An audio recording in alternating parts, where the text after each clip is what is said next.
fantasyfocus.com production. Welcome, everyone, to episode 155 of Talking Tottenham. Bucky, joined as always by Dad Hat Shakes over there, young Daniel. Still rocking the Spurs gear. All power to him. Got my new Spurs shrine set up behind me at the new pad. I wish that it would have been more of a celebratory episode here. I think with all other Tottenham fans, we were let down on Sunday. And let down in kind of a desperate fashion in the fact that we were still in that match up until near the death, and the inevitable did occur. Shakes probably bent that hat bill 16 times as that game went through, and Spurs just got absolutely dominated, losing 1-0, and it came on what, Shakes? It came on a set piece. Bucks, if I said one Spurs player gave up a set piece that led to the goal, and you had one guess, who would it be? It'd be Serge. Well, guess what? Yeah. Serge with an obvious foul. And for whatever reason, Bucks, like, I don't know. I just thought that goal was happening right on that set piece. It just felt like such a silly, stupid foul that it was just eventually Spurs' luck had run out. Weirdly, like, taking it into halftime, 0-0. I mean, Mason had to have just been thrilled. Team played like shit, couldn't get in the game. Like, really, it could have been 2-0 in the first 12 minutes. So it kind of felt like as each minute went by, shit, maybe Spurs could steal this, even though they were not playing well at all. I guess you could argue they got a little bit more comprehensive in the middle of the park when they dropped Kane back in the second half. And there were a couple opportunities on the break, but ultimately just by far the second best team at Wembley Stadium that day, and a deserved trophy for Manchester City. I think the thing that kind of had me believing there in the first half was, although the onslaught was clearly on, I also felt that Hugo and Toby both played a fantastic first half. Like, it seemed like both those guys were on top of their games completely. Dyer looked a little bit lost in the first half, but he kind of even strung it together there the first 20 minutes of the second half. So it looked like there was at least a core that was playing pretty decently, and those are probably the most crucial core there to make sure that ball doesn't find the back of the net. But I feel like the biggest issue I had was with the approach, was with the lineup. You kind of called it with Winks starting. We both kind of had that feeling, and I feel like I kind of feel like that was the elephant in the room. Like, I feel like Tongi and Ndombele, as frustrating as he is, I think he's looked better defensively over the last couple of months, and maybe that defensive effort is taken away from his tact on the attacking end, but maybe it wasn't that. Maybe this was the plan all along, and, you know, Tongi on the weekend or during the week, and then you had Harry Winks starting after not starting for a while, and it was another final, and you had both Harry Winks and then you had Musa Sissoko, the hog that was promised, get substituted in, and there were just so many questions that I had regarding kind of what do you think the mindset was with that approach, because clearly it did not work. Man City killed us in the midfield. For sure. And I actually wouldn't have been against the whole Winks situation. I mean, shit, I did kind of call it. You're right. Thank you for that shout out. However, I just expected, probably like everyone else, that in the 65th, 70th minute, you would see Ndombele come in there. And it was kind of weirdly on a platter, I thought, for Spurs to do that. It's like you look up and it's the 70th minute. The game is still tied. You can argue Spurs actually had a couple chances. Los also had one early in the second half. There were a couple counter-attack opportunities, one where notably Højbjerg tried to play it into space to Reggie, who didn't finish the run, even though I kind of thought that was more on Højbjerg, to tell you the truth. Pull the trigger. Just let you got to pull the trigger rip. And not, like, he put it in a space where if Reggie was sprinting his fastest, I don't even know if he gets there, and then the angle sucks. So I didn't like how Højbjerg got on him after that too. So anyway, Højbjerg usually I would have been frustrated too with myself if I wouldn't have just blasted that thing. Yeah, no, that's not, and I'm sure, you know, he's a smart guy out there. Højbjerg's got a pretty high IQ, so he probably either saw tape or realized later on, like, I got to make that decision as well. In his defense, he's not usually leading the breaks, even though there were a couple times, Bucks, it felt like Højbjerg was like joining the counterattack a couple times, which told you just how different Mason was looking at this game. But going back to the Ndombele thing, it's on a platter. It's the 70th minute. You could argue that even though Man City had taken it to Spurs the entire game, maybe Gundogan's getting tired. I know Bernardo Silva and Rodri came in, but really, it's like I'll match Ndombele with those guys. I'll take out Winks and put Ndombele in there, or Lo Celso and drop Ndombele back a little deeper. So I just cannot believe that decision wasn't made. And there's the other arguments too, like who else holds the ball longer so your team can get better position, while they're just weathering this attack from Man City and they were all into a shell. So he allows the team to kind of get back into a better formation while Spurs are looking to counter. But I mean, I just thought Winks didn't play bad. That was the thing about it. It's like Winks was probably more defensively disciplined than what Ndombele would have been. Sure. He, up until the 82nd minute, which happened on a set piece, it's not like the goal came, at Winks's, mistake or just the way he played or him getting beat, anything like that. So really, it's like you took the game to where maybe you didn't care for how you got there to the 70th minute because it was just constant mortar shells. But at the same time, like it was there. Like you could have put in a fresh Ndombele to hopefully do some in that midfield, and we just didn't do it. You've got number one thing for me. With this being Mason's second game ever managing this level of a club, you have to think that he would have been even ecstatic to be a goal down at 70 minutes with a chance to claw back and get it to extra time. So the fact that we were at 0-0 at that juncture and we didn't go for it, we didn't dare for it, it just seemed, I don't know, it's questionable. It kind of shows you that we have deeply rooted problems. Like they are deeply, deeply rooted. And we got to shake whatever the hell's going on in terms of our decision making on the pitch, substitutions that come from off the pitch. Everything needs to kind of get rewritten. I think recruiting is a big part of that, but I also think, letting some of these younger guys, hopefully when they come back, they actually get a shot. Because after we get to some listener questions where we talk about which players we think are going to be going at the end of this year, we're going to need some help, and we're going to need it quickly, and we're going to need it on the cheap. Nothing's cheaper than a player you already have a contract with. So I think it's time to kind of flex it as far as the development is concerned, because what this game told me is we didn't necessarily put out our best 11, but we have Harry Kane, we have Hunman's son.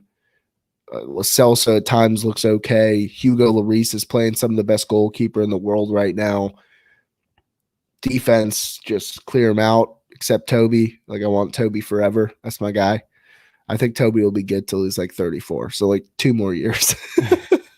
Old man Toby at that point, graying out from his helmet haircut. The point in saying all that is that I feel that it's time to rethink our strategy. And I don't want to say, rebuild, because I put that as the title or the description on YouTube, rebuild everything. But it just needs to be taking a step back and maybe realizing that we have to get a little bit worse to get better in the long haul, because I think we've kind of reached that plateau with where we're currently at, both from a structure perspective and from a roster perspective. So I think from where I'm sitting, and I'm thousands of miles away, I just feel that it might be time for a major shakeup that's probably going to be difficult for a lot of fans to go through. But I think it's also going to be one of those nice moments where we get a chance to kind of watch something being built again, similar to what we saw with Pochettino. I don't think any of us thought we'd be where we are right now with the highs of 3-4 years ago and then finishing, in that final against Liverpool. I think everybody thought we'd ascend to this different level, and it's going to be hard. There will be some players that we sell that we all love dearly, and we have to be ready to accept it. I don't want to be like doom and gloom, because you know what? I love Spurs no matter what they really do. I'm going to watch the match because I have to be passionate about something in my life. So why not that? But it's going to be different, I think, and it's going to be different very soon. What are your thoughts? I know that was a little bit of a ramble. No, that's fine. It's probably 95% of what I was going to say anyway, Bucks. I mean, maybe it's a fancy retool and not a complete rebuild. It's just maybe you call it that to try to sell Kane or Son to stay. Just because those would be the two that I would worry about if the word rebuild was being tossed around with a younger, more progressive manager with a greater, grander vision that, like you said, would probably mean you get a couple growing pains before you actually see the fruits of the labor from whoever's coming in. Spurs tried to win now. They didn't get the job done. The transfers that they brought in, some hit, some did not. So you saw a team that just looked disjointed out there and didn't have the right pieces in place, whether it is right back, whether it's another midfield player that holds the ball a little bit better, can better weather the storm, like a Højbjerg clone almost. Whether it was the mentality under Jose and his stewardship. Yeah. I mean, that couldn't have helped. And this is true. I don't want to hear any of the flack like, well, clearly, this wasn't a Jose problem. No, it's not just a Jose problem, but I don't think Jose's the guy that's going to get these players and their performances to the next level playing the style of football that he plays. Yeah. So I think that has a little bit to do with it. No, agree. And it's just been 2 matches since he's been relieved of his duties. So tough to just suddenly blame it completely on the players again. I mean, Jose, maybe tactically or whatever it is for a 1-game situation, I get that stupid argument, like have him for a cup final, maybe he would have pulled some strings. But as far as just like mentality in the locker room, the culture that was there, it was just all toxic. He did not help that.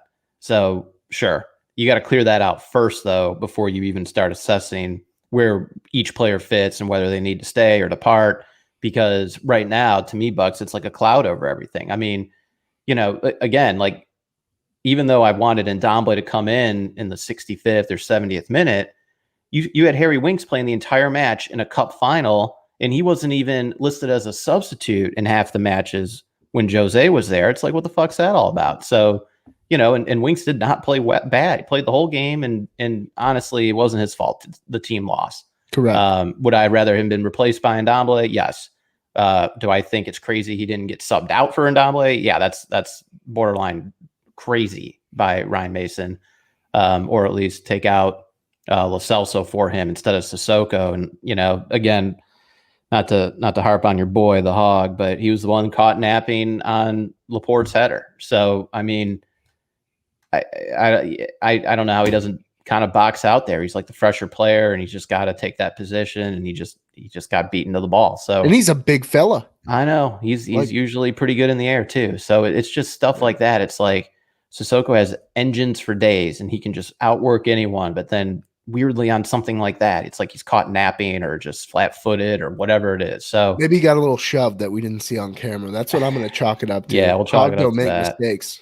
But again, better team won. I mean, game could have been over at halftime, Bucks. I mean, and I don't make much of like the whole stupid Laporte. He got a yellow card when really it should have been a second because earlier one didn't get called, and I just don't think he then commits a foul to get another yellow card because that was like a tactical foul. So I don't think that meant anything. Yeah, I think reverse analyzing that makes no sense. Yeah, agreed. And look, it's like. In the moment, you had said though, Shakes, I got to call you out. You had said that's a second on a text message. Yeah, well, I did right after it. Yeah, at that point, you're in the heat of the game, and yes, that is something I did text. That is 100% accurate. Yeah. But I just don't think he does make that foul. Like if it's like you're playing this whole butterfly effect thing. But again, like we're really grasping at straws if we're trying to figure out, like, well, if this happened here and that happened there, and Man City played well, Bucks, but they didn't even start like a striker. They had Mahrez, Foden, and Sterling out there with De Bruyne. Like, KDB was coming up more, and they just couldn't finish. And weirdly, it's kind of felt like the game was in the balance still, like in that 75th minute, even though Spurs were just by far the second class, out there on the field. So I don't know. It's tough to say like what could have been because really just Man City deserved it. So like. It's just one of those things where it's interesting that it went that far. It's also interesting that Raheem Sterling couldn't hit the broadside of a barn. Yeah, I don't get it. Like he'll have moments where he finishes, but he's unbelievable. I have like a whole campaign though. Sterling does not need to start for England. I don't know what other English listeners think of that, but I would take a few different guys to put alongside Rashford and Kane over Sterling. I just feel like I don't want another Mm, finisher. Like, you got Kane as a finisher. Rashford can finish, but also set up. I just think someone like a Grealish. I don't know if Madison will get two back different into positions form. there. Two different Nah, I just positions. think you could play Mount over there. There's just someone else you could put I there could see Mount in there, that situation over but I think Sterling. Mount is going to play a little bit further back. It'll be interesting to see if they're trying to roll out this 3-4-3 over and over. Are they going to go back to a 4-2-3-1? What are they going to do? Yeah, I'm not too sure. Well, We're we'll not. We're talk about not. Euros later. Yeah, we definitely will. I just don't think Sterling should start, but I also dislike But Sterling. Sterling lived in that box. He just could not stop penetrating that box, man. It was unbelievable. Just great work by that fella. Really made a little bit of a chore out of Serge Aurier out there. That wasn't good. You're I the thought, you're the expert on living in box. I get it. yeah. Well, I'm not living in a box anymore. I know, like the new Broken digs, free. buddy. Yeah, I like it's a good the setup. background. It's Yeah. very peaceful. I go see Linda tomorrow, so I did see a shout out from Jerry. You guys are my Linda. It's good to talk it out. Thanks for being there for us. You got it, Jerry. I learned from the best, and now I can pass on her lessons to you. And I think I'm gonna hold that to a high esteem. But I see Linda tomorrow. We're talking about it. I'm sleeping great here. It's very quiet, peaceful. Yeah, no dogs barking. No dogs. I'm on the third floor, so there's nobody below me, and Nice. it's pretty nice. So it's a parking garage below you?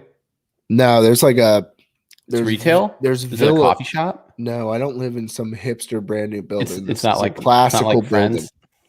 No, it's not like It's not no it's not Central Hyde Perk. Perk. No, it's Hyde Perk. Hyde Perk. It's pretty good. I live in Palmacia. But Okay, you live in Palmacia? it's considered Palmacia. Yeah, Oh man. yeah. Great golf course. It's an okay golf course. Oh, sounds Yeah. like someone didn't get an invite. Well, it kind of does. Yeah, but when it comes to that game, I kind of want to forget it. The thing that kills me as a Spurs supporter is I know how good Man City is, but I had convinced myself fate has to be on our side because they've won so many trophies recently and we've won jack shit for 13 years. And it felt like the prophecy had to come together for us. Like we had to make that move for silverware, despite all the craziness surrounding the club, despite the Amazon documentary, which we'll get to Ian's question that he had in a little bit, because Danny Shakes has quite the response to your question there, Ian, that you had on Twitter. And I'm totally with it, and I think that's what it is. But I like that that's a one. tease. That's a smart tease there, Buck. Pat on the back. 21 shots to $2. Yes. Teams, it wasn't Man City of like a month ago where they were just rolling everybody. I mean, they lost that FA Cup match, I thought, pretty fairly to Chelsea. Yeah. In the semis. Like Chelsea, I thought, just deserved the win. And maybe Man City could have leveled it and went to extra time, whatever. But that midfield wasn't a complete, just one-sided affair. And maybe that's more credit to Chelsea. They drew at Real Madrid today in Champions League ball. But it just felt like Man City would, of course, take it to Spurs. But there'd be moments where at least Spurs had possession and could like try to do some things. And you didn't even see that till like the 47th minute or whatever it was when Lo Celso had that one opportunity, which was, it's outside the box, but still was his left foot. He curled it. It was actually like a really good stop, I thought, from Stefan. He had two of those, right? Two nice ones. Yeah. And Lo Celso, I know you were on our text chain not pleased with all of his play, but I felt like he was being asked to do the most. I mean, at times he was trying to be in a 4-2-3-1, like advancing up with Son, Kane, and Mora. But at other times, if Spurs were retreating, it looked more like a 4-3-3, and he was on one of the sides with Winks in the middle and Højbjerg on the other side. So, and it was weird too, because Højbjerg was playing the left side, Lo Celso was on the right side, so they were both inverted. I just had so many questions about the lineup, or not just the lineup, Bucks, but just like how Spurs lined up. And I guess you could cynically say like, well, it worked for 82 minutes till a set piece, but again, like the game could have been 3-0 like the first 30 minutes. Yeah. That's the part that we just got to remember. Like the only thing that worked is that Toby and Hugo stood on their respective heads. Dyer had one good block too, but other than that, he had a couple bad turnovers. That was a really nice block by Dyer. Shout out to the project. The project's back. But Toby was good. No, I'm in on team Toby. I don't know why he didn't get to play. But He probably It's said, "Hey, Skip, can we like do some actual drills? yeah. Can we like pretend like this is a live match and it's a situational deal? We're just And can we playing be dick positive around. about it? Yeah, we're Yeah. playing Cracker Jack games over here, like making no sense."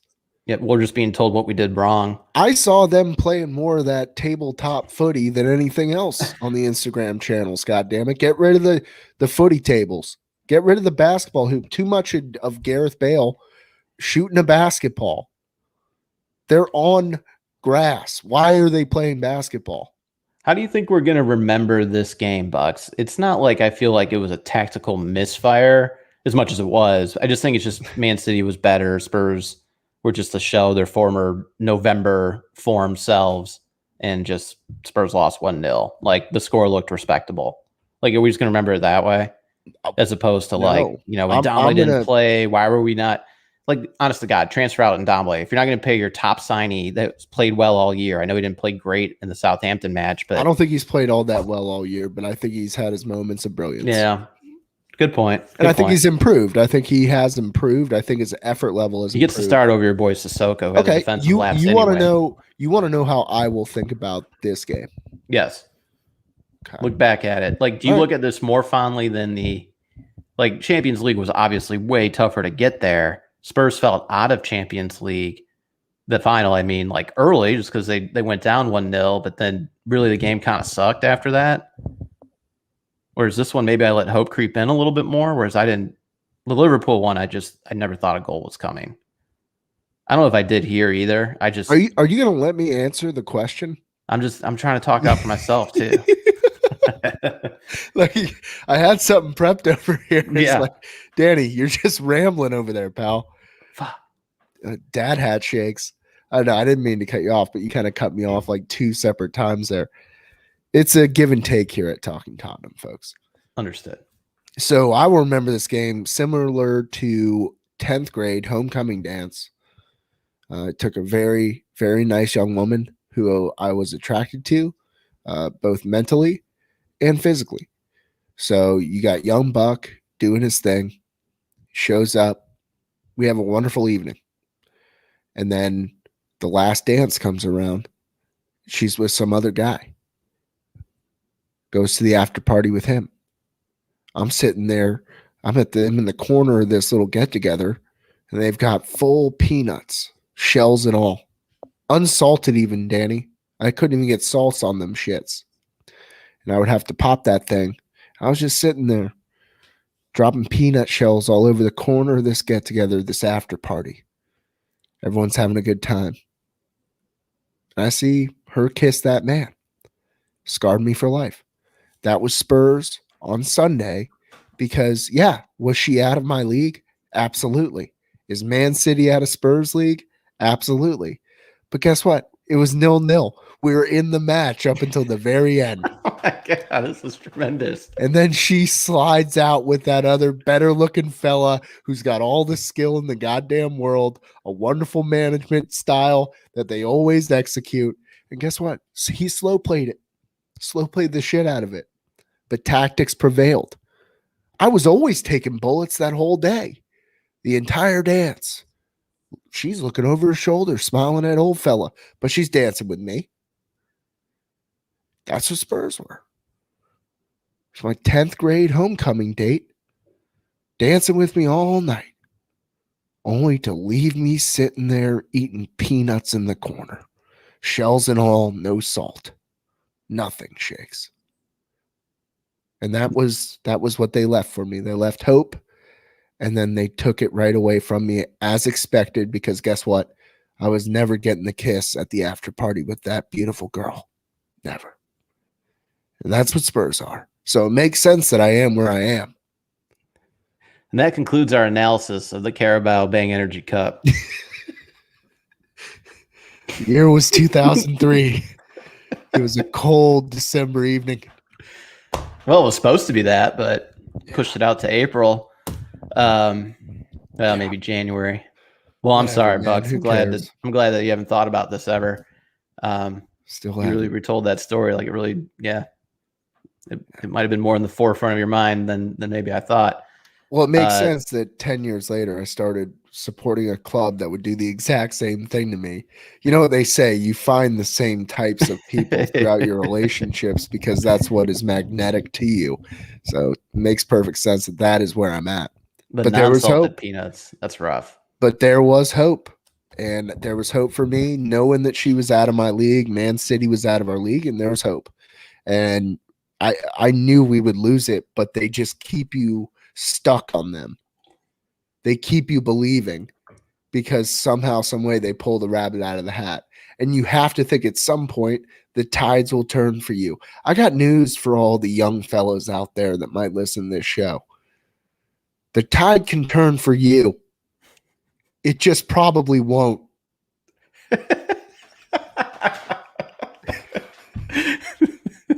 Because if you're listening to this show, you support Spurs and your magnetism is taking things straight down. And it got dark, and now I'm gonna have to take a note down and talk to Linda about that little revealing moment on the pod. You haven't talked to her about this? The unsalted peanut story? Oh, she knows about it. From She just tangies to unsalted peanuts. well, shit, my life, it's not all easy these days. The Spurs lose 1-0. We got a bunch of listener questions. Let's hop right into them. I love a few of these. As always, prepared. That's you, baby. This is kind of like my favorite part of the show is when we just kind of free ball it right here. Yeah. Wait, who are your men of the match while you're looking that up? Do you have 3 players? Oh, I mean, it's Hugo number 1, Toby. right? Hugo, Toby, and then would you give it to? I give it to Kane just for how Yeah, he played in the second half. Second half, he was pretty good. Sonny, man, no show. I thought Lucas was good, and then he gets pulled, and I know we're trying to rebirth Delhi, but it just wasn't a Delhi game. This is a game that I just don't think you put Delhi in. You almost put like Lamella in instead of Delhi there. Yeah. So again, questions all around. It didn't really matter. All right, so we got a question here. List of players is from Brian Lozen. List of players you think are going or need to go this summer. So this could get pretty fantastic. This could get pretty red wedding. Go ahead, Shakes. Do you want to take turns? Okay, yeah. I think I'll that's name probably one the best way to do this. No, that's Otherwise, fine. it could get very long. Okay, so I'm gonna go. The first player I think departs is Serge Aurier. He's number 1 on my list. No, Yeah. You get to go number 2 then in this draft of Too many giving people the boot. I actually love the player there. There's something about him. I like his charisma, but it just seems like when the moment counts is when it just goes to shit. Agreed. And Serge will be a good player like over in Italy or if he goes back to France. And he does seem like that teammate that everyone loves to hug after a goal, and he's got handshakes with people, and he just seems like a fun dude. Yeah, he seems like a good teammate. I just feel like there's too much scar tissue there, similar to Trippier with the fouls, the lapses defensively. And, the elephant in the room is they tried to replace him already. It's just they failed because Doherty was a bust. I'm going to go with Delhi as the second on my list. Wow. So does that mean you're second most confident, or were you just going through your list? No, I don't know that I put this together like thinking in terms of confidence. Okay. He was just fifth. Sure. He was 5th on my list for the record. But I'm going Delhi next because Delhi's a player I think we can get return of investment on him. And I think I love Delhi. We all know I love Delhi if you listen. But he's a player that's just frustrated me with the fact that he seems like he just isn't putting it pedal to the metal anymore. He lost that luster, whatever that is, that shine, that raw emotion, that player that you'd see him play, and he'd pull some things that you haven't seen from other players in a long time. And then his finishing was always spot on. And yes, is there an argument that could come with more game time? Perhaps. But the game time he's gotten, I haven't been overly thrilled with. So, and I think there's money to be had for him, and I think we need money because I think we have more serious needs. The issue there is, like, what's the low ball situation? Like, do you really transfer out Delhi for like 25?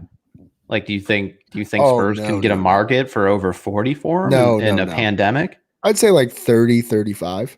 So maybe that's there, but I think it's tough to pull all this shit off. But maybe there's a world where you're in talks when the talks are able to be done. So this is after Champions League and after club football, but maybe there is a suitor like a PSG, notably because Poch is there, or somewhere else where he could play. Probably it would have to be like a top team where he's rotational, but at the same time he's playing with good players because there's that world where if he goes kind of middle table, let's say, and gets transferred out, like look who it's worked out for. Like Jesse Lingard, he's great at West Ham right now. That's working out. But like if he wasn't scoring goals or setting shit up and West Ham wasn't doing well, next thing you know, it's like you're like Adam Lallana, Lallana, Yeah, Lallana. or who's the other guy I'm thinking of? Ramsey. It didn't work out with him at did he go to Juventus on a free after? So it's like, you have these other kind of like paths that you could go where, it really kind of tanks your career. Now, maybe it wouldn't happen with Dele because he's younger than those guys, but I was shocked to see Lingard was like 27 or $28. But anyway, I just think Levy's going to look the transfer route second and then the loan route first before looking at the whole Dele situation. Considering the list that I have, I'd say that loans are going to be a prominent feature for Levy in this offseason. And if you just mean going out, then yes, I agree. Dele's going out. I think it'll be a loan, not a transfer. Here's my thing, though. Like Lingard, his highs were never nearly as high as Dele's highs. So True. There's a part of me that feels Dele did peak too early. That sounds so stupid, but I feel that way. I think he peaked a little bit too early. And things have kind of regressed a little bit. Is there an argument to be made? And I'm now looking at this because I think Lingard is finally coming into that prime where he's soaring and his confidence is where it needs to be, and he's found the right setup there at West Ham, and he's playing very good football. Do I think that'll happen for Dele? Yes. Do I think it happens at Tottenham Hotspur? No. Do you think those Spurs were so good in like 16, 17, like this, and I'm looking complete hindsight here, but if you pulled Dele and it's like you're just highlighting someone else that's playing in that role, I don't know who, like a Lo Celso, it's not player for player, but just if you put a very talented young kid right in there, maybe they too would kind of have that upward trajectory because they had some great moments, but it's like you take a step back and you realize they're playing with like Son, Kane, at that time, like, Eriksson was playing great. They had the best right left back combo probably in the EPL in Rose and Walker. Like there just was this moment where it's just Spurs were just firing at all cylinders. And I just wonder, could, that propped up Dele's value. He was still had great moments for the club. It's just, I don't know. Like there were times, Bucks, they were talking about like, you can't let Dele go for under 100. It's just like now, like that would have never happened. But I mean, I'm just saying like that value's there. You can look on Transfer Market. Oh no, like all that. But I'm just saying, like, I don't know. I'm looking backwards now. For the record, I don't want Dele to go. No, me neither. Dele to come back into the form and be his old self. I just don't know how Dele fits with this team anymore because he's just not a player. I think you either build around him or you figure out the other way. And I don't think we're going to build around Dele. If the issue is you feel like he needs a guy like Eriksson, first off, he needs an Eriksson out there. See, I think he could play well with like a Lo Celso. But no, like Lo Celso, man, don't get me started on Lo Celso right now. He lacks in so many areas and he's frustrating me. He's been hurt most of the time. You've stayed super high on him, and I just have to say I've been disappointed with Giovanni Lo Celso. Got you. I guess that's kind of me with Ndombele. I don't know, Bucks. I think he's still on the team next year. Dele Alli is. I hope so, but I feel like we could get that 35, 40 mil for him, then he's gone. So my next pick, I think, is more – it'll be less discussion, more agreement, I think. Dave Sanchez, he will be transferred out. No, I want to keep Dave. Oh, my gosh. Yeah. So disagree because I just he's maybe Spurs' fourth best center back. Maybe. You can argue third if you think he's better than Dyer. And then you got Toby and Joe. But I think right now Mason and I really think Levy is there pulling the puppeteer stuff, saying like we got to build up Dyer. He's an English national. We spent this money on him, new contract, da da da. So I think Dyer stays. So the other guy that's still young and has value for you to transfer out and to recoup money is Dave Sanchez. That's fair. I still see something there with Dave. No, he's gone, man. He's about to be 25, and I think he's going to be a good player. It's just it takes time for center backs. He's gone, man.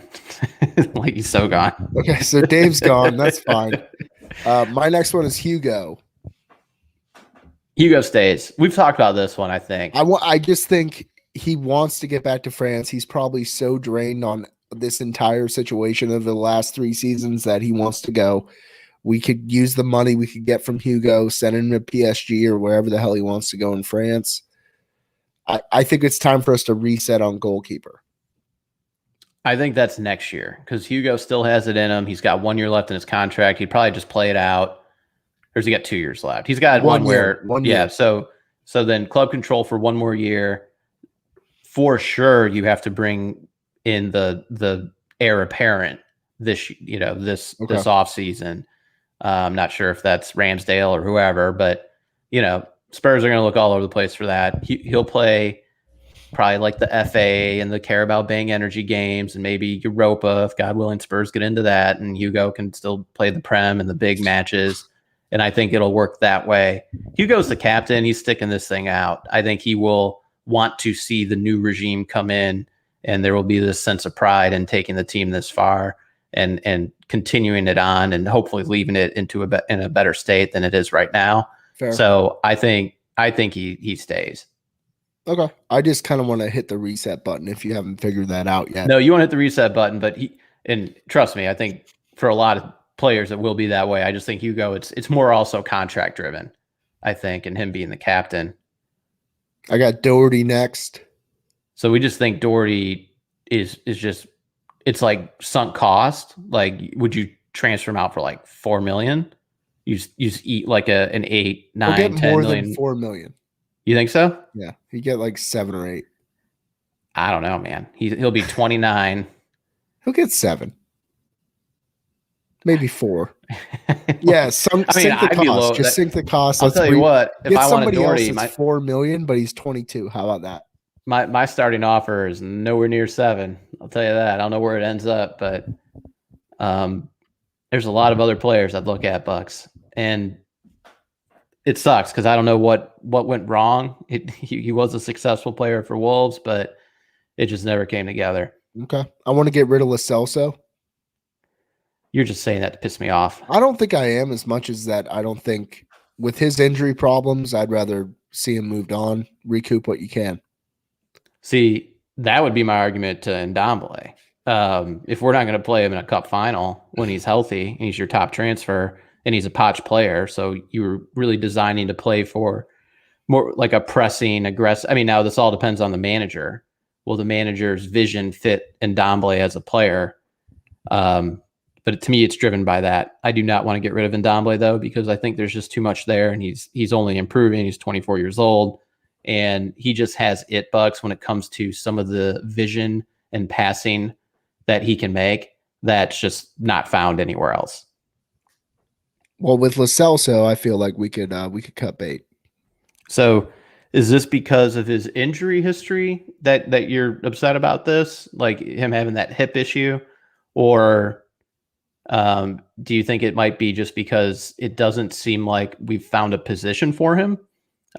He was playing as a holding midfielder pretty much last year. He was on the right wing side under Poch. And then now that Højbjerg came into the fold and Ndombele played more, you saw him pushed up either in a 4-3-3 or in a 4-2-3-1, and then slightly on the left side at other times. So, I get it. He's kind of a luxury player, and I know people have made the comment that he is similar to Ndombele to the point where maybe you are duplicating things and you should kind of clear space for one of them.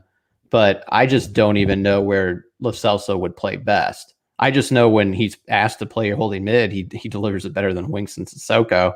And then also when he's asked to play on the left side, he's by far the most creative player. So if I have a finisher in Son and Kane, then I like that situation better too. I'm just not sure he's built for the English game. Got it. Okay. So I'm talking about injuries with him. I like the player, but yes, we haven't found a spot for him. I'm not sure where he fits in best. I actually liked him better playing deeper. And I think Ndombele should get a shot playing up at the top of a diamond. See how that looks. That's my thoughts on it. There could be a 4-2-3-1 diamond type look there. Who's Or your if next Spurs player? played a 4-4-2. For transfers out, Yeah. Who do you want to be rid yeah, of? what else? Who else is on the chopping block? I think keep Winks, by the way. Eric Lamella is on my list. Lamelo's there for me. He's been on Spurs for a long time. And it's just time, I think, to move on from the Coco experience. I think he'll get some looks from Italy, and you will actually get some money back from him. It's just you're not going to work on that next contract. Yeah. When he's still in his late 20s, and I think it's just, with all due respect to Lamella, I think he's a hardworking, like attacking midfielder for Spurs, and he does bring that energy, and he was definitely important in certain games for Spurs this year and previous seasons. But when you have, I think Steve stays on the team, of course. I think Lucas Moura is still on the team. I think Spurs want to keep Son and Kane. So I just think Lamella is just a position that you just got to move on from to get some money to invest somewhere else, whether right back or midfield. Completely agree there. Yeah. Last one I got. It's unfortunate. If I wasn't on a brand new carpet flooring, I'd pour one out. The Hog, Sissoko. It's time.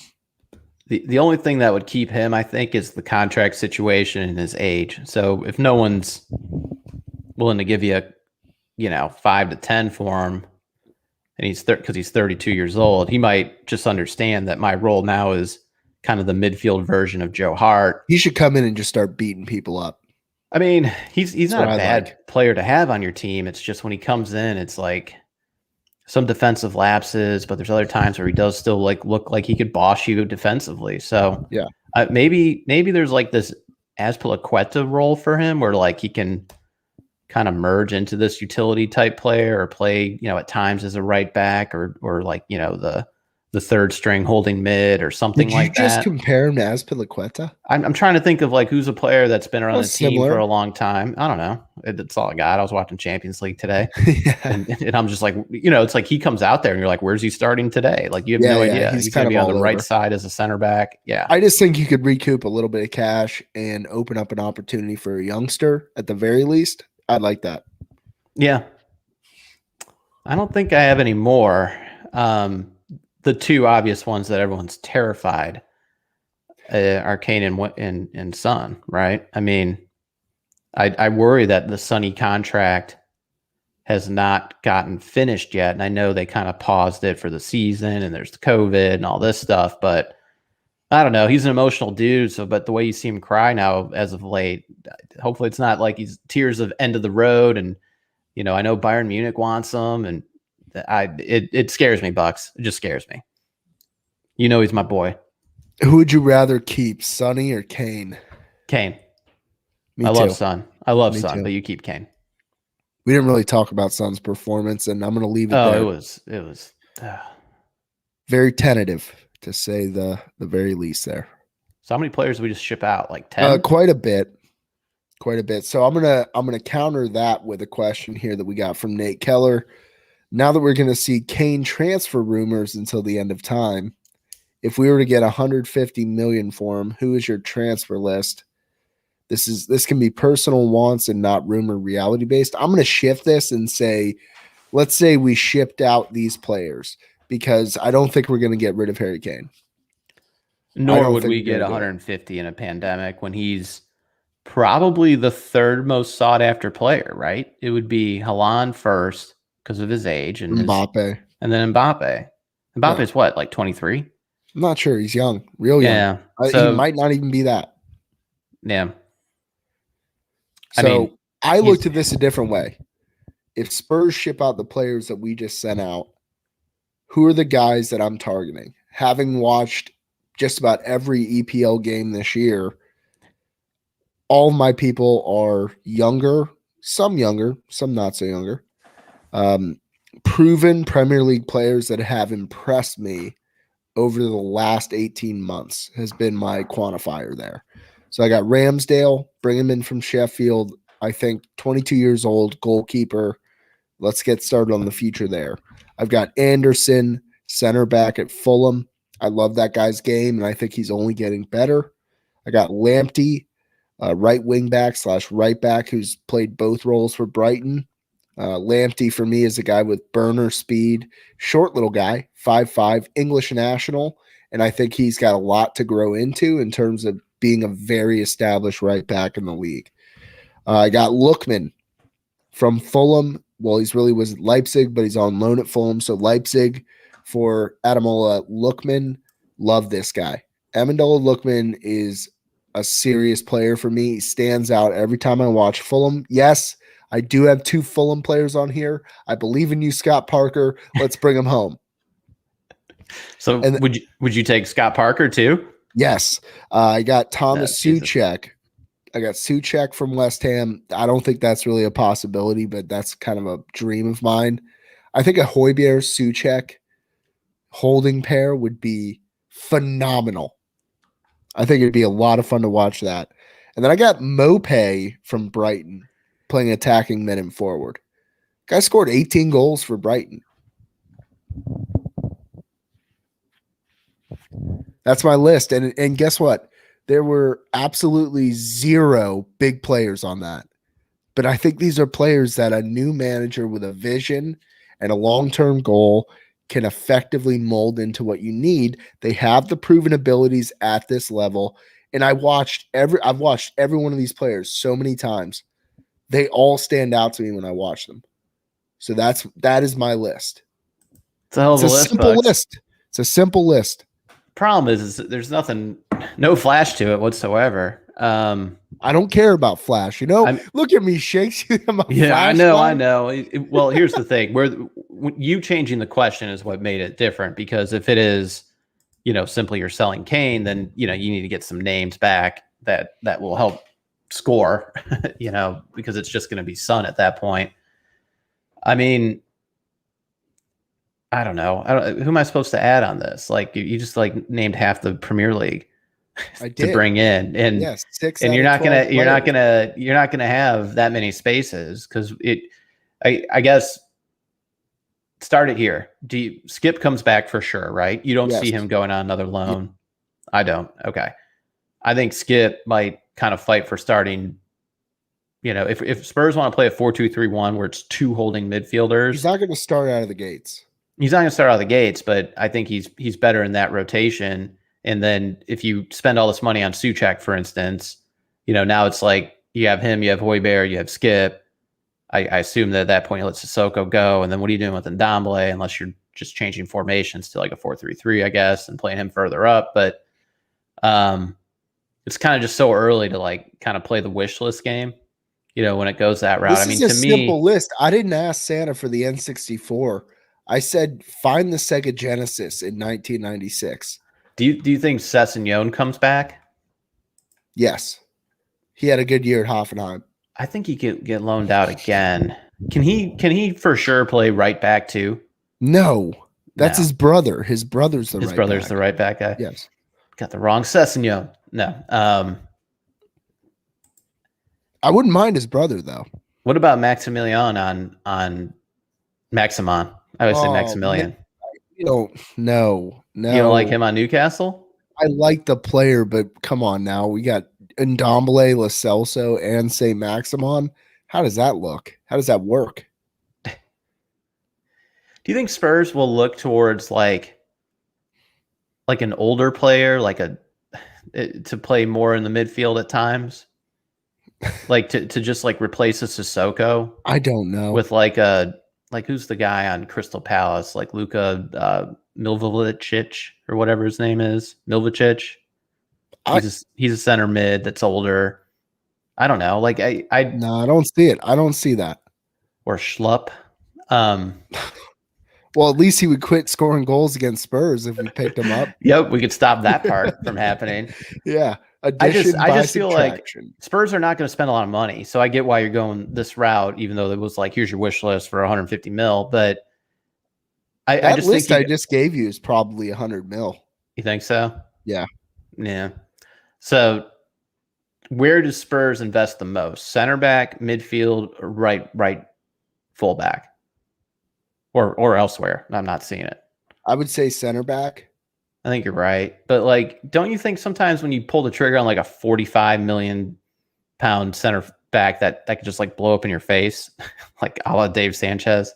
Like, I get it. Like, there's the Diaz and VVD, Virgil van Dijks of the world out there, but those guys are like big time dollars that Spurs will never spend, and wages they will not pay. So I guess I don't mind getting a couple center backs in that 15 to 25 range, like get a few more Rodens or whatever, versus kind of dropping huge dollars on, some center back from Inter Milan.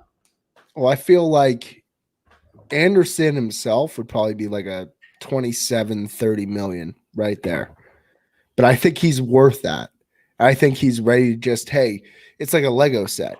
You just got to get the thing to stack on top of the other brick. I think he's waiting to roof this house, this Lego house, Tottenham Hotspur Stadium. I do like Anderson. They do make a Lego. They make a Lego build for that, by the way. I need that Lego. I'm pretty confident. If they do, I will make that. I got to order that. I haven't done Legos in a long time. I got all this really space now. I got this space for him now. My brother has a ton of the Star Wars Legos. Yeah, see, I love Star Wars, but you can't just be having Star Wars Legos everywhere. Or you can, but maybe you can't. Is Anderson Danish? He's Denmark? Yeah, I believe so. Højbjerg, get on this. Yeah, get the recruiting going. Get the recruiting. I like my the same age. I don't 24. know. In terms of, I have no clue what the end goal will be with this transfer window, but I think I just provided a reasonable list that improves us. And I think Mope is the one I want most. I had him last. Oh, yeah. I love Mope. I want the moped. Except I cannot ride on anything with two wheels anymore. I'm a danger to society and myself. Moving on. The phone lock thing is what gets me. All right, this is Ian Ferguson. We got you, Ian. What do you think the punishments would be for the Super League 6 owners? Danny Shakes, you had a great call for this. What should the punishment be for Daniel Levy? We'll start there. Yeah, for Daniel Levy, we'll leave it there. Well, we can come up with other ones. No, but, I don't care about the other ones. I said for Daniel Levy, he should be forced to watch Spurs All or Nothing on Amazon documentary as a director's cut style with me and you, Bucks, so that we could stop it mid DVR and ask him questions about what was going on. And I also think on top of that, there's new footage that he's never seen, but we have, that we can then roast him on. Ooh, I like that too. See, I'm thinking things like he's seen the footage, but he doesn't know it's going to be part of the package. So it's not only director's cut, it's director's cut throat. I like that.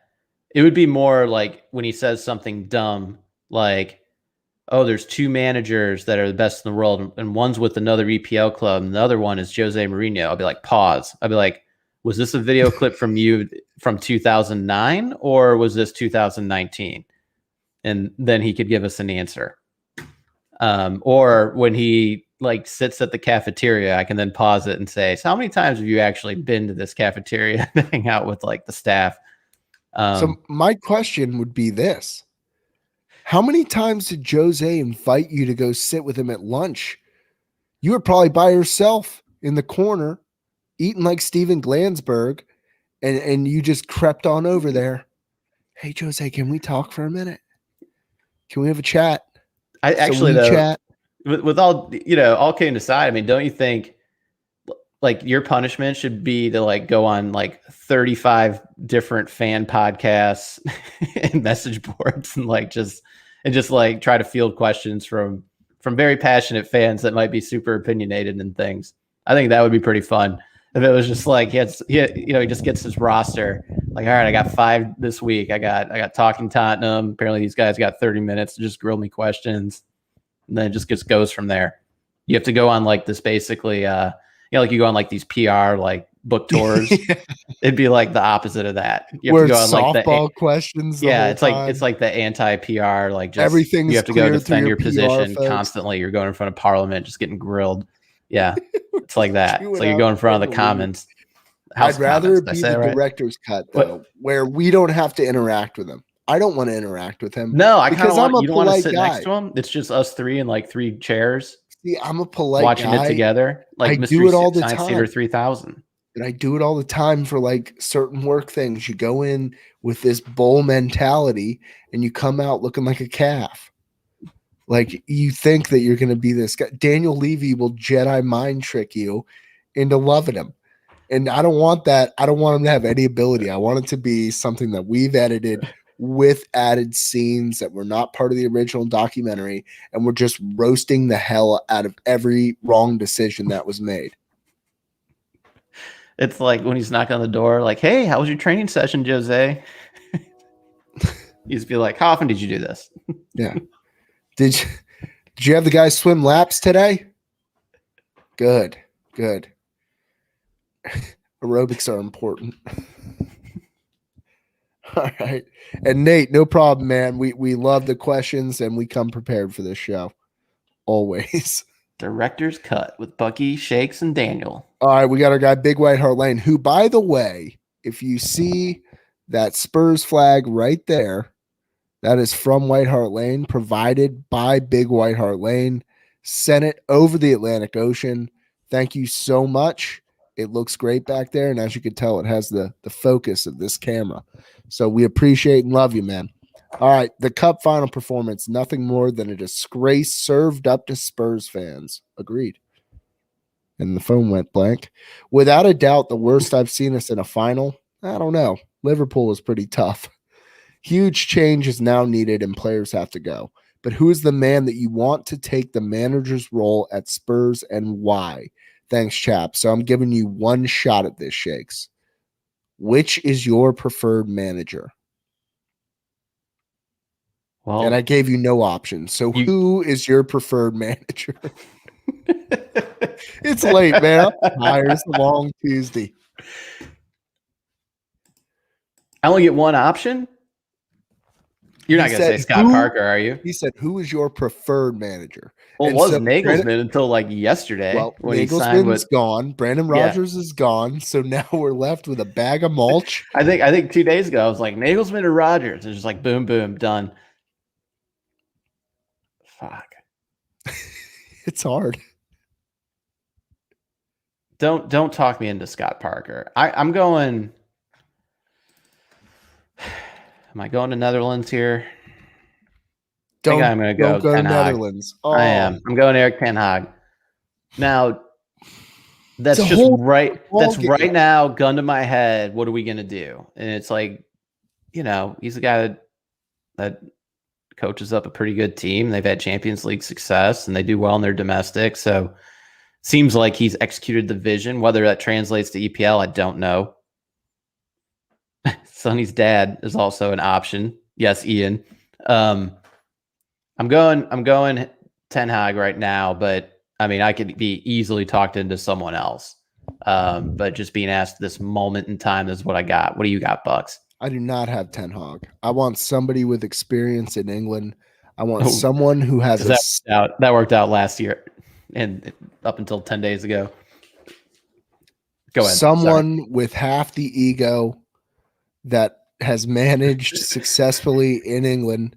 I'm not talking about somebody that's automatically qualifying us for Champions League every year. I'm talking about somebody that will create a formation and a mentality that will follow the club through the years, and we can build on that. I want a guy who has had steady players under him. He's set steady lineups, match over match, and built on those despite some results that don't go his way. He doesn't flip-flop. Nice watch, Shakes. Was that like a wrap it up type of thing you were pulling there? No. That is not wrap it up. I was just trying to show off the watch. Hamilton khaki today. Yeah. I want somebody that every player on that pitch understands where his two main passing options are, can assess the situation, make the pass. They look like an amoeba out there, shifting up and down the field. And that amoeba has many ins and outs to those passing lanes. I want Graham Potter. What? I want the man from Brighton. Every time I watch Brighton, I come away thinking they're a club that has a couple of really good players, two that I mentioned that I want in at Spurs. But the rest, I mean, they don't have a true striker. Yet Brighton goes out there week in, week out. They have a plan. They execute the plan. They give other teams fits. They're a classic bogey team in the EPL. This is a guy who I think has built a respectable program there at Brighton where you see it come together. They play as a unit. And Graham Potter is not a sexy choice. But we went with this, well, quote unquote, sexy choice with Jose. And it backfired in our face. And I think that Graham Potter is a guy that is young enough and talented enough. And based on the way that Brighton team plays for him and all buy in, just keeping Brighton up these last couple of years is a fantastic celebratory event for Brighton. And I think he's a big, big part of that. I want him to come out and play Spurs football. I was just looking it up because I couldn't remember how many years ago he was at Swansea, but I guess that was 2018. I don't hate the pick right now, Bucks, but again, I just think other names will emerge. I don't want Ten Hag. That's fine. I understand. Too many inconsistencies there in terms of it just doesn't link up with English style football in the Netherlands. It doesn't. And winning at the level he's won, I wouldn't be upset with that at all. I think it would be he's probably the favorite for most of our listeners, but I'm going to go with the unsexy guy because I am the unsexy guy. See my 10th grade homecoming. Potter's 6'1". How tall is... Are you doing a Ten Hag? Well, I feel like that's very important here, right? Doing a height test. Okay. I think Ten Hag, although bald, is probably more handsome, though. Oh, he's definitely more handsome than Graham Potter. But that's kind of why I want Potter. Poch was sexy as hell. Jose, I mean, he had his days. 5'11.5". Man, like he really wanted like that 6 feet. 7. Yeah, I mean, Jose is grayed out, but I don't hate the pick, Bucks. I just think more names will present themselves. So no, it's tough for me to. I want Potter. It's tough for me to. You would take Potter over your boy Parker? Yes, but I would so my top 3: Potter, Parker, Ten Hag. Really? Okay, so Ten Hag's like on your list. Yeah, he's on my list. I would be happy with him, but I would be a lot happier if we got a guy like Graham Potter. I think we need to build. We need to start a project, and I think he's the guy to do it. Plus, I love Harry Potter, and I think they're related. Not as much as I do. It's true. That. Yeah, you're kind of a nerd. Quite the nerd. When you said you wanted a guy with half the ego as, I thought you were going to say me, Shakes, not Jose Mourinho. All right, so we got one here from Jayhawk. Can we really expect Mason to be able to change so much in a week or so? What are our chances of winning out and chances that gets us to the Champions League or Europa League? Well, win all your games. Are we winning out, Shakes? We're not. No, we're not. It's too tough a league to just win out, especially when you're such a flawed team, Bucks. Spurs do have, quote unquote, one of the easier schedules facing teams in the running for the top 4. It's just there's going to be these games where, whether it's the Villa game, the Leicester game, it's just tough to just expect that you're going to get 15 points from there. Do you think maybe Spurs can get 13 and that works? I don't know. At that point now, it's like you need help, and who knows if that all worked out that way. I mean, Chelsea had a good showing, 1-1 at Real, so they might still need to worry about Champions League football for the next at least 2 matches, perhaps. For a week, because the finals after Prem is done. Is it? Mm-hmm. And then it hasn't been that long, Shakes. You don't remember the nice year of 2019? No, I don't know what happened. Well, we went through a pandemic. We're still in it. That was 2020, right? I don't even know. I feel Yeah, like I'm but off a year. no, our run was 2019. No, it was. But they do have a Fulham, Real Madrid, Manchester City run, 3 matches in 7 days. So that's Let's rough for not do Chelsea. that. Let's not do that. This is about Spurs. But I'm just saying, like it Spurs need probably 13 points. 13 points is the So minimum. 4 wins, 1 draw. Yeah. But even then, I don't know if it's enough. Perhaps Leicester is locked up third place, but they're going to go out there for pride. You see Castagne scored for Leicester when they were down. Yeah, I remember the rumors of him coming in. Nope, we had to get Doherty. Cheaper option. Was he?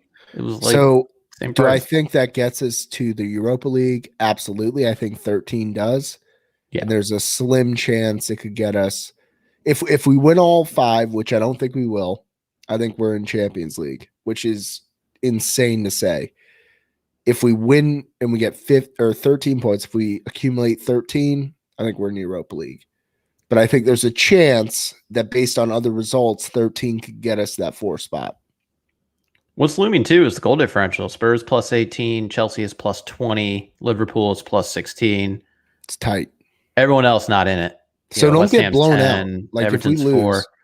Yeah, don't just get trying not to blown out. lose terribly. Ryan Mason, try to play your better players. Yeah. Put them in the better opportunities to win.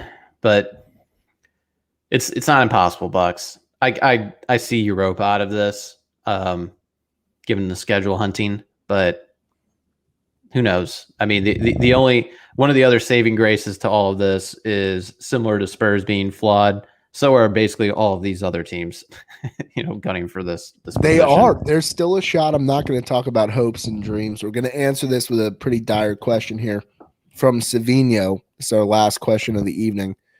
What does the club have to do to win something? Can we do it with Levy at the helm? Do we need new owners to change the mentality of the club? Love the show. Thanks, Savino. Appreciate it, Savino. I might be zagging on you, Bucks, but I think we're with these owners and this group, and although the results aren't what everyone wants, I mean, Spurs have built up to where they are, a top 6 club with a brand new stadium, and they're even getting invited to mythical Super League. So, I mean, even though the results weren't what we wanted in the final matches or at the end of the Premier League season, specifically in 18-19, when we all thought there was some hope there, 17 included, I think you've still got to see out the Levy experience, and you've still got to back him, unfortunately, if that's the way you kind of look at him. But I'm going to look at it where he's still our guy, and I don't know, it's like impossible to sell clubs right now, and I don't know like how that would even work, and you don't just snap your fingers and just everything's changed. And then there's also the part where the owners could suck and be worse. So don't forget that side of the coin too. It's like, oh, would you rather have unlimited money with the best owner? Sure. Yes, I'd rather have that over Daniel Levy, but I don't think that's the way the question's supposed to be kind of answered. Sure. The mentality of the club, I don't think, is bred through the manager. I think, the owner. Excuse me, the ownership. Or the I think president. Management has a lot to do with it. I think the fire we saw from Poch for that 2-year run where we were just a joy to watch every single match. Like all of us lit up when it was time to watch Spurs. That was built on what Enoch built. And I'm not a huge pro Enoch guy, but I'm with you. I want to give them the benefit of the doubt. But I do want to reiterate, I think we need to kind of change our way of thinking about Spurs for a short period here, about 2 years. And as long as I start to see a vision unfold, it's not going to be a rebuild, but I like what you said earlier, Shakes, the retool of what this engine is built on, and see if we can't get it back on pace and see if we can't get the mentality to have attacking football. I think Enoch is a problem. I think they've limited us. I think they've given us just enough to keep the hope really, really high and build it to that point. But who just builds it for the sake of making money? Like, I don't think they're that sick in the heads. And maybe they are, but there's a part of me that's just like a generally hospitable guy who's like, you know what? If I saw Daniel Levy at an airport bar, I'd probably be like, hey, you're Daniel Levy. I love Spurs. And buy me a beer, like 6 of them. You can afford it. Yeah. And then sit down for this director's cut. Yeah. I think we need to make some rearrangements. Scott, nice comment here. Maybe unload Steve Hitchen, useless. Yeah, we got to do better at recruitment. And we need to get that straightened out. But you're right with like COVID and everything. I don't think it's the time to sell the club for proper value. And we're so debt ridden at this point. It's good debt. But we need fans back in the stands. And the problem is the longer Enoch owns the club, it seems like there's starting to be some protests and, the supporters trust kind of not backing this ownership group. So it could get very interesting. And I'm not involved on any of that side, folks. I'll never claim to be, but there's a certain level that we've ascended to here where we were invited. We had a dance with the girl that we didn't think we had a shot with, the Super League, with no merit, a beer gut, and terrible hair. And we were out there shaking our thing. So I got to give a little bit of credit there because things are bad right now. They seem bad, but we've had such good times in such a recent stint that I have faith we can realign the ship and start forwarding on in a proper fashion to where we are competing again. And hopefully we're in that top 4 race and, maybe we can get it done. The dream isn't over. Until it's over, I'm going to say it's still open, but I'm not very hopeful on it. But it's open. And when it's open, you heard the 10th grade story. You know what's going on. I got a shot. So do Spurs. And abandoning Enoch, could it happen? Would I be upset if it happened? Probably not. But the logistics surrounding that and the semantics. See, now you're thinking like Shakes. I like how after a couple years, I've worn out Bucks. Yeah. Bucks was idealistic and used to think we can just do this, do that, make these changes. And I'm like, no, man, the world's filled with lawyers and cynicism. Bucks was Steve Hitchens, paraphrasing here, the one that said, talking about the transfer window and how he's in charge of it and then how he hates it. I believe so. In the All or Nothing documentary, I think that'd be one of my questions. Yeah, he said something like that. He's like, the transfer window, yeah. I can't stand it. I'd be like, pause. Daniel Levy, how do you like that the guy you hired, whose job is to work the transfer window, hates the transfer window? Yeah. I commented on this earlier, Jerry. He says, I've got to say, the guys look too happy during training. Too many images of playing ping pong, basketball, cricket, dodgeball. Yeah, you got Joe Hart breaking windows and shit with wearing a cricket Hugo bat. Boss suits. Where's the grit? We need to get gritty. And Graham Potter's the watches. Graham Potter, just bring him down to the grit.